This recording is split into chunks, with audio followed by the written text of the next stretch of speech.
خلي اللعيب اللي يجي لك ويلعب في الفرقه دي زملكاوي، بيحب الزمالك، بيحب ده الشعار. لو انا رئيس نادي الزمالك او مسؤول كبير في او رئيس نادي الزمالك، اعتبروني رئيس نادي الزمالك، لو انا رئيس يا جماعه نادي الزمالك بجد بجد، هقف كده اقول لهم بصوا يا جماعه، انتوا عايزين مستحقاتكم صح؟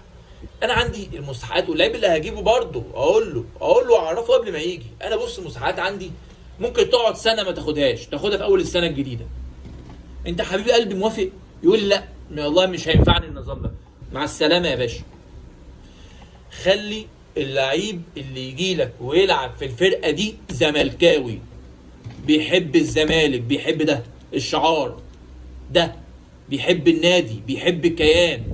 ساعتها هيموت نفسه في الملعب، ساعتها هيخلص في الملعب، هيلعب يعني بروحه وبقلبه وبعقله، ما عندوش مشكله في الفلوس تتاخر يوم 2 3. لكن عايز اللعيب اللي شاري، هات واحد من الجمهور، واحد بيحب الزمالك، بيحب فرقته، بيحب النادي، بالنسبه له فرحته لما الزمالك يكسب وياخد بطوله بفلوس الدنيا وكنوز الدنيا كلها. ده الزملكاوي اللي بيحب النادي. انا عايز اللعيب ده اللي يلعب عندي في النادي، مش اللعيب اللي مستني كل اول شهر فلوسه